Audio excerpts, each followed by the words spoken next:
భాగస్వామ్యంతో future university అందిస్తున్న ఈ అద్భుత కోర్స్ కేవలం 180 మందికి మాత్రమే లభించే అరుదైన అవకాశం.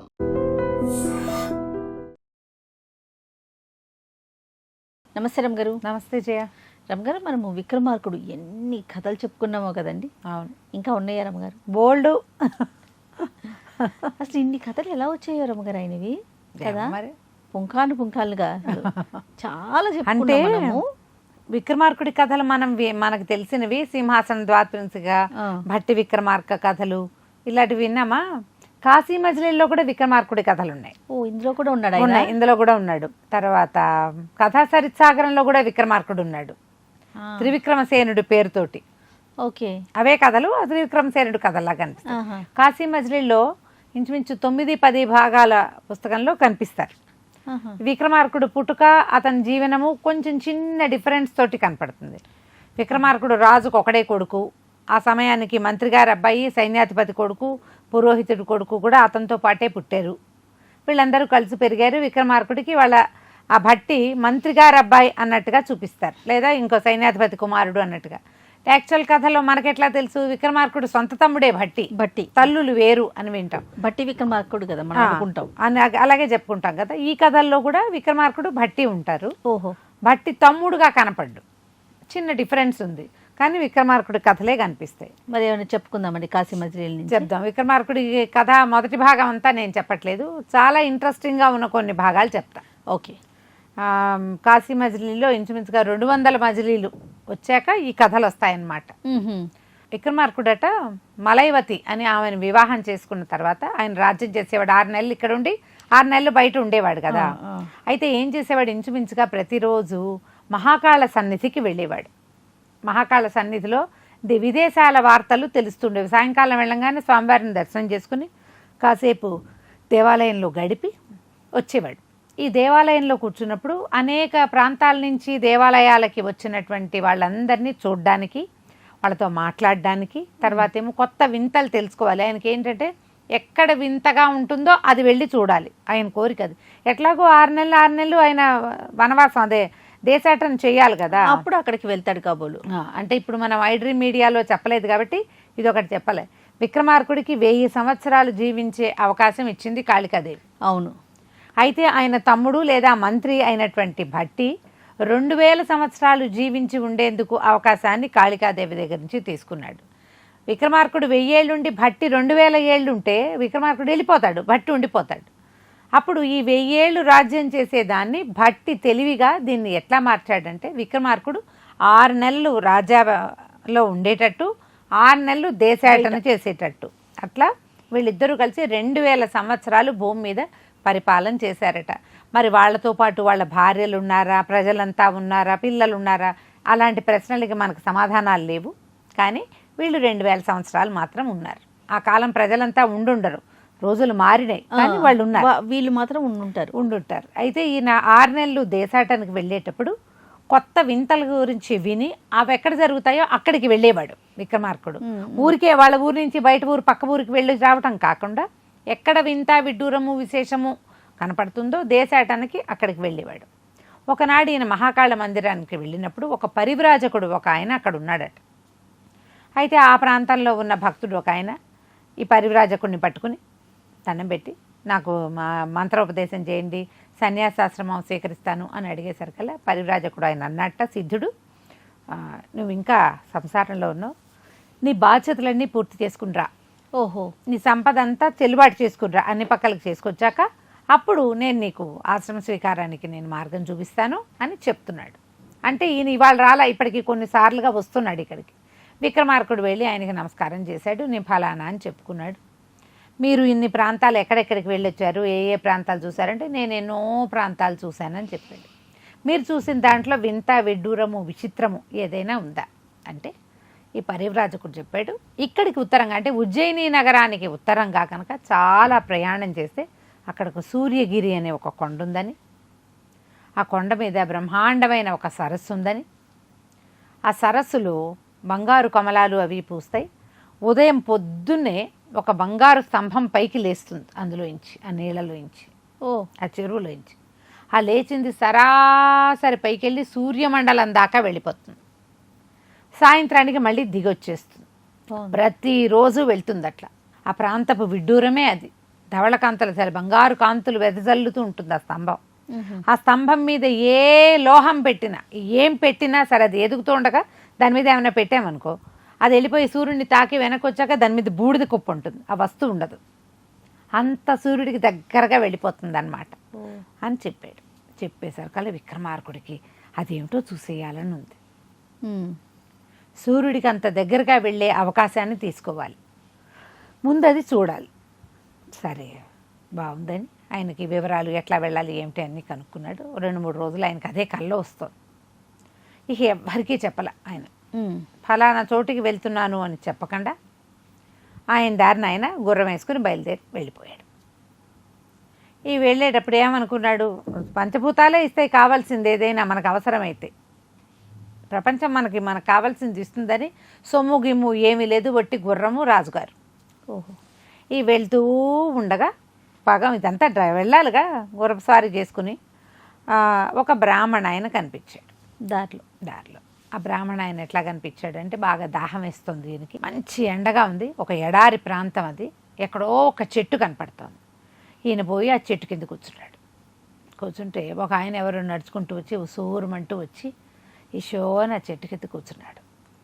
సంచి ఏదో ఉంది, ఒక మూట ఉంది, ఒక నీళ్ల పాత్ర ఒకటి తీసి మంచినీళ్ళు తాగి అమ్మయ్య అనుకుంటే ఈ విక్రమార్కుడు అడిగాడు, మీ దగ్గర కాసిన నీళ్ళు ఉంటే నాకు కూడా ఇవ్వండి అని అడిగితే ఆయన నీళ్ళు ఇచ్చాక ఇతను అడిగాడు, ఎక్కడి నుంచి వస్తున్నారండి, మీరు ఎవరండి ఏమిటండి అని అడిగితే, ఏం చెప్పాను ఆయన, బహుకుటుంబీకుడిని, చాలామంది సంతానం ఉన్నారు, నాకు ఏమీ లేదు, మరి ఉజ్జయిని నగరానికి బయలుదేరాను, కాలినడకనే ఈ ఎండకి ఇట్లా ఇబ్బందిగా ఉంది, ఎట్లాగొట్లా ఉజ్జయిని చేరి విక్రమార్కుడిని దర్శనం చేసుకుని ఏదైనా కొంచెం దానంగా పొంది వెనక్కి వెళ్దామని బయలుదేరాను అన్నాడు. అనేసరికల్లా విక్రమార్కుడు తనే రాజునని చెప్పకుండా, అయ్యో అలాగా, విక్రమార్కుడు దేశంలో లేడండి, నేను అక్కడి నుంచే వస్తున్నాను, ఆయన దేశాటనకి వెళ్ళిపోయాడు అనగానే ఈయన ఉసూరుమనిపోయాడు. ఆ బ్రాహ్మణ ఆయన, అయ్యో ఎటారా నాయన, నా సంగతి ఏమిట్రా నాయన, నేనేం చేయాలి, ఎంత శ్రమ కోర్చి ఇప్పటికి 15 రోజుల నుంచి నడుస్తున్నాను, ఇంకా వారం నడిస్తే కానీ ఉజ్జయిని రాదు, వెళ్ళినా ప్రయోజనం లేదు, ఆయన అయితే చుట్టాలు సొరిపి వెళ్ళగానే ఎవరైనా అతిథులను చూస్తే అన్నం పెట్టిస్తాడు, డబ్బు చేతిలో పెడతాడు, ధనం ఇస్తాడు, అవకాశం ఉంటే కనుక కుటుంబాన్ని ఇక్కడికి తెచ్చుకునే మార్గం చూపిస్తాడు, ఆయన లేడు, నేనేం చేస్తుండ్రా దేవుడా అని నెత్తి మీద చేతులు పెట్టుకున్నాడు. విక్రమార్కుడికి బాధేసింది. మంచినీళ్ళు ఇచ్చాడు ఎండలో. ఈయనకి ఏదైనా చేయాలని ఏమన్నాడు, పోనీలేండి ఓ పని చేద్దాం, నా దగ్గర కూడా ఇప్పుడు ధనం ఏం లేదు, మీరు నాతో రండి, దగ్గరలో ఒక నగరం ఉంది కదా, ఆ నగరంలో ఈ గుర్రం అమ్మేసి మీకు డబ్బులు ఇస్తాను నేను, ఓయ్ తర్వాత నేను చూసుకుంటా నా మార్గం అని అతన్ని బాగా ఒప్పించాడు. సరే, ఆయన పేరు పేరావధాని. ఆ పేరావధాని గారిని గుర్రం ఎక్కించుకున్నాడు. గుర్రాన్ని చేత్తో పుచ్చుకుని తన ముందు నడుస్తూ సమీప నగరం వైపుకు వెళ్ళాడు. వెళ్ళేసరికల్లా అక్కడ కొంతమంది 4-5 బ్రాహ్మణులు ఎదురుపడ్డారు. వాళ్ళందరూ పలక, ఏమిటో పేరావధాని నీకు ఇది పట్టిందే, అశ్వయోగం పట్టింది అనేసరికల్లా ఆయన చెప్పాడు, ఈయన ఈ క్షత్రియుడు ఈ గుర్రాన్ని నాకు దానం చేశాడు, దీన్ని నమ్మి నాకు డబ్బు ఇస్తానన్నాడు, నాకు డబ్బు ముట్టింది అనేసరికల్లా వీళ్ళు అన్నారు, అబ్బా ఎంత గొప్ప పని, మేము విక్రమార్కుడిని చూడడానికి వెళ్తున్నాము, వీడు ఎంతో మంచివాడిగా ఉన్నాడంటే విక్రమార్కుడు లేడు, అదే కబురు. వాళ్ళేమో అదే కబురు. వీళ్ళు ఏమన్నారు, పౌండరీకం అని ఒక యాగం చేయబోతున్నాం నాయన, ఈ యాగానికి సరిపడా ధన సహాయం చేయమని మేము రాజు దగ్గరికి బయలుదేరాము, మేము మాకు ఇంటికి ధనం అవసరం లేదు, పౌండరీక యాగానికి ధన సహాయం కావాలి, కాబట్టి మేము బయలుదేరుతున్నామంటే, మరి ఇప్పుడు ఈయన దగ్గర ఉన్నది ఒక గుర్రం, ఆల్రెడీ దానం గుర్రమేమో ఈయనకి ఇచ్చాడు. బాగా ఆలోచించి సరే చూద్దాంలేండి అన్నాడు. కానీ వాళ్ళు ఇతను వదిలిపెట్టలే, ఎందుకంటే గుర్రం దానం చేయడానికి ఒప్పుకున్నవాడు ఇంకేదో ఏర్పాటు చేస్తాడు అనుకున్నారు. ఈ బ్రాహ్మణ ఆయన్ని ఎక్కించుకుని ఆ ఊళ్ళో ఉన్న ఒక గుర్రాల వర్తకుడి దగ్గరికి తీసుకుపోయాడు రాజుగారు. ఎక్కడా తను విక్రమార్కుడిని అని చెప్పలే. వర్తకుడికి పంచకళ్యాణి గుర్రాన్ని అమ్మాడు. ఓకే, గుర్రాన్ని అమ్మి ఆ వచ్చిన సొమ్ముని పేరావధానికి ఇచ్చారు. అక్కడి నుంచి బయటకు వస్తుంటే ఏం కనపడింది, ఆ ఊళ్ళో గుర్రపు స్వారీ పోటీలు జరుగుతున్నాయి. చాలా పెద్ద మొత్తంలో బహుమానాలు ఉన్నాయి. అరే, గుర్రం వదిలేశాక పోటీ కనపడిందే, లేకపోతే ఏం చేసేవాళ్ళం? ఆ గుర్రంతో ఆ పోటీ ఏదో పడిపోయి ఆ డబ్బు తర్వాత ఆ డబ్బు వీళ్ళకిచ్చి గుర్రం అమ్మేసి ఆయనకి ఇచ్చేవాడిని అని బాగా ఆలోచించాడు. ఈ లోపల ఏమైంది, ఇక్కడ నుంచోగానే ఆ బ్రాహ్మణులు ఉన్నారుగా, వాళ్ళు నాయన ఏం ఆలోచిస్తున్నావో అని వాళ్ళు కూడా దగ్గరకు వచ్చేసరికల్లా ఇగో ఇది సంగతి. అప్పుడు ఏమన్నాడు, ఒక పని చేద్దాం, వ్యాపారస్తుడి దగ్గరికి మళ్ళీ వెళ్దాం, గుర్రాన్ని నాకు ఇవ్వు, ఈ పోటీ పూర్తయ్యాక ఇస్తానని మాట్లాడుకుందామని మళ్ళీ వ్యాపారస్తుడి దగ్గరికి వెళ్ళారు. ఈ బ్రాహ్మణులు 4, రాజుగారు విక్రమార్కుడు 5 వెళ్ళారు. ఆ వ్యాపారస్తుడు వర్తకుడు ఏమైనా సరే వాళ్ళ కాదన్నాడు. ఇవననేసరికల్లా మరి ఇప్పుడు ఈ గుర్రం ఎట్టా వస్తుంది? ఇంతలో ఏమైంది, వాళ్ళు ఎవరెవరో రకరకాల మాటలు జరుగుతున్నాయి అక్కడ. ఒక చోట ఒక వేశ్యాంగన ఒక ఆవిడ ఉంది. ఆవిడతోటి గడిపిన వాళ్ళకి డబ్బిస్తుంది ఆవిడ.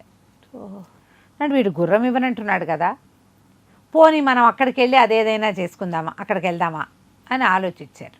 ఆ చుట్టుపక్కల వాళ్ళు అన్నారు, ఎవరయ్యా నువ్వు? అది అమ్మాయే అంగనే, ఇది వేశ్యాంగనే, కానీ ఆమెను ఒక రాక్షసుడు ఆవహించి ఉంటాడు, వాడికి నరమాంసం కావాలి నెలకొకసారి, వాడెవన్నో పిలిచి ఆ వచ్చిన కుర్రాన్ని వాడికి అప్పచెప్తేనే ఈవిడ బతికుంటుంది, లేకపోతే దీన్నే తినేస్తాడు వాడు. అందుకని పెట్టింది. ఈ ఊరు వాళ్ళు ఎవ్వరూ ఆమె దగ్గరికి వెళ్ళరు, మీలాగా కొత్తగా వచ్చిన వాళ్ళు ఎవరైనా వెళ్ళవలసిందే. ఈయన బాగా ఆలోచించాడు, ఏం చేయటం అని, వెళ్దామా వద్దా అని ఆలోచిస్తున్నాడు. ఈ వ్యాపారస్తుడు ఏమైనా సరే గుర్రాన్ని ఇవ్వనన్నాడు. గుర్రాన్ని ఒప్పుకోవాలి. సరే ఏమైంది, ఈయన దాని సంగతి పక్కకు పెట్టి ముందు ఈ సంగతి చూద్దామని ఏలేసాడు. వేసేసరికల్లా గుర్రం బయటకు వచ్చేసి, ఓహో మరి వాళ్ళు గుర్రం ఒప్పుకోదు కదా. అంతకు ముందే ఓసారి గుర్రపుశాలలోకి వెళ్ళనని మొరాయిస్తే, అట్లా కాదు, నేను నిన్ను దానం ఇచ్చాను, తిరిగి నేను వెళ్ళింతున్న పని అయిపోయాక తిరిగి వచ్చేటప్పుడు వీటికి నీ ఎత్తు ధనం పోసి నిన్ను నేను మళ్ళీ తీసుకెళ్తాను అని పంచకళ్యాణికి చెప్పాడు. అందుకని ఒప్పుకుని లోపలికి వెళ్ళిపోయింది గుర్రం. ఇప్పుడు ఈయన ఈలేసేసరికి రాజుగారు విజిలేస్తే అది ఎందుకు ఊరుకుంటుంది? ఇతనికి అలాగే అలవాటు ఉంది. ఎక్కడి నుంచో లోపల నుంచి తాళ్ళు దించుకొని పరిగెత్తుకుంటూ వచ్చేసరికి బ్రాహ్మణులు సంతోషించారు. బాబు నువ్వు ఆ వేశ్యాంగం దగ్గరికి వెళ్ళొద్దు, గుర్రం వచ్చిందిగా, దీంతో నీ పని పూర్తి చేసుకుందు కానీ అనేసరికి గుర్రం ఎక్కి ఆ పోటీలు జరుగుతున్న చోటికి వెళ్ళారు. గుర్రపు స్వారీ పోటీలు. ఇది పంచకళ్యాణి, ఈయనేమో విక్రమార్కుడు. అదే మామూలు వాళ్ళు ఎవరు ఆగుతారు? ఆ పోటీలో వీర లెవెల్లో స్వారీ చేశారు. ఈయన విజయం సాధించాడు. మొదటి బహుమతి విక్రమార్కుడికి వచ్చింది. ఎప్పుడైతే ఈ పంచకళ్యాణి నెక్కిన పరదేశి క్షత్రియుడు గెలిచాడని ఊరంతా వార్త వచ్చిందో వెంటనే ఆ వర్తకుడు పరిగెత్తుకుంటూ వచ్చేసాడు. ఈ గుర్రం నాకు అమ్మాడు, నా దగ్గర నుంచి దొంగతనం చేసుకొచ్చి పోటీలో పాల్గొన్నాడు, కాబట్టి వచ్చిన డబ్బంతా నాకే ఇవ్వాలని పట్టుకునేసరికల గుర్రం నాది, అంతేగా, రౌతుకి లెక్కే ఉంది, గుర్రం కదా ఇక్కడ ముఖ్యమైంది. దాంతో రాజుగారు బాగా ప్రశ్నిస్తే ఇతను ఈ బ్రాహ్మణులు 4 చెప్పారు, కాదండి ఈయన చాలా దానపరుడు, ఒక బ్రాహ్మడికి ఆయన విక్రమార్కుడు లేడన్న దుర్వార్త తనే చెప్పినందుకు ఈ గుర్రాన్ని నమ్మి డబ్బిచ్చాడు. ఈ పోటీ కోసం గుర్రం నీవు కొన్ని గంటల పాటు ఇవ్వు, నీకు అప్పచెప్తానని చెప్తే వ్యాపారస్తుడు ఇవ్వలేదు. ఇప్పుడు ఇందులో గెలిచిన డబ్బు కూడా పౌండరీక యాగానికి డబ్బిచ్చే ఉద్దేశం ఉందండి, మా కోసమే ఈ పోటీ చేశాడు, అతనికి డబ్బక్కర్లేదు, ధర్మశాలలో భోజనం చేశాడు, తన దారిని తను వెళ్తాడు, ఓకే, పరమ సాహసి పరమ దానపరుడు అని వీళ్ళు బతిమలాడారు. సరే రాజుగారు ఏం చేశాడు, ఈ వ్యాపారస్తుడికి ఏదో నచ్చజెప్పి కొంత సొమ్ము ఇప్పించాడు. ఇప్పించిన తర్వాత వీళ్ళంతా ధర్మశాలకి వెళ్ళారు. వెళ్ళి అక్కడ పడుకుంటే ఈయనకి ఆ వేశ్యాంగన అన్న మాట జ్ఞాపకం వస్తుంది. అదేమిటో చూడాలి, అక్కడికి ఒక రాక్షసుడు ఉన్నాడు అని చెప్పారు కదా, అదేమిటో చూద్దాం. ఎందుకంటే ఒకవేళ మానవుడెవడు దొరక్కపోతే ఆ వేశ్యాంగననే తినేస్తాడు ఆ రాక్షసుడు, అది అక్కడ విన్నమాట. ఓహో, ఈయన ఏం చేశాడు, ఈ బ్రాహ్మలు వద్దు బాబు, ఎందుకయ్యా మనకి, నువ్వు అక్కడ ఏం పని మీద వెళ్తున్నావు, ఆ పని చేసుకో, ఇంత మంచివాడివి, నీలాంటి వాళ్ళు జీవించి ఉండాలని వాళ్ళు బతిమలాడినా ఆయన వినలా. ఆ కాంచనమాల దగ్గరికి వెళ్ళాడు. లోపలికి వెళ్తే వాళ్ళు ఆశ్చర్యపోయారు.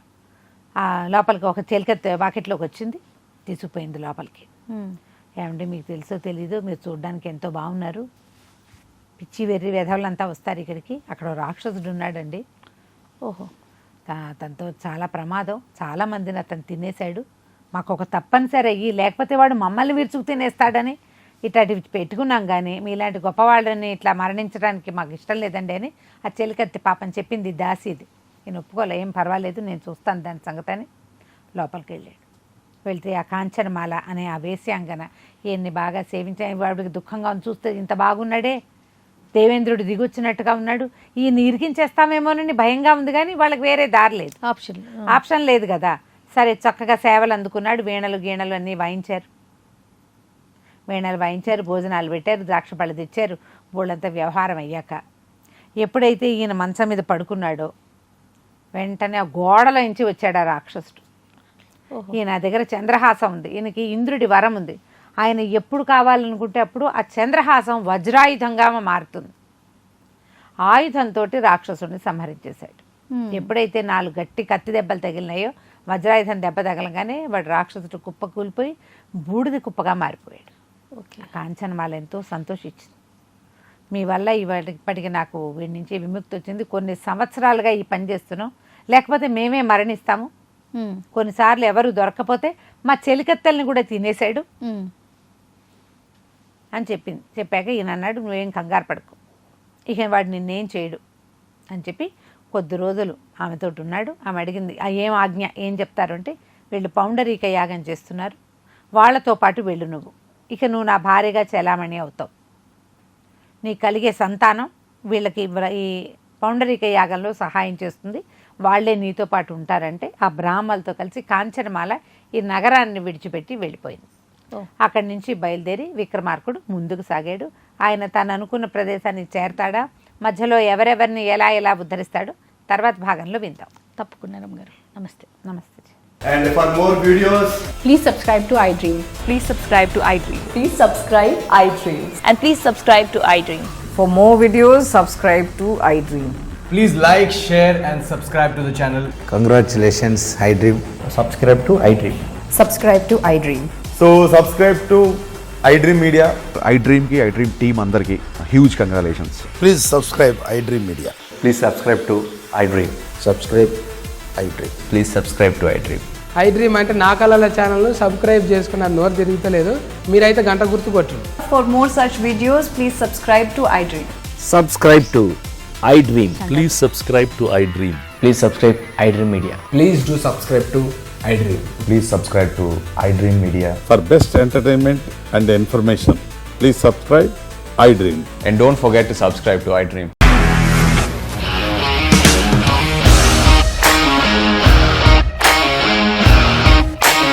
ఇండస్ట్రీలో కమిట్మెంట్ ఇష్యూస్ వస్తే నీకు కూడా వచ్చినట్టు మార్నింగ్ తీసుకెళ్ళాలంటే కొట్టి పడేస్తారు.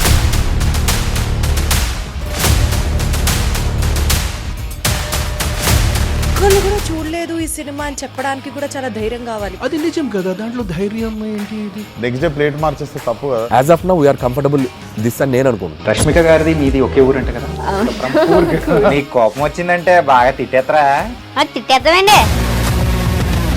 నిజంగా గేమ్ ని ఎలా చేంజ్ చేయగలిగారు? ఏపీఎస్ఎఫ్సి వాళ్ళకి 6 నెలల్లో నేను 6 లక్షలు కట్టా. బిజినెస్ చేయాలనుకుంటే it is as difficult as riding a tiger.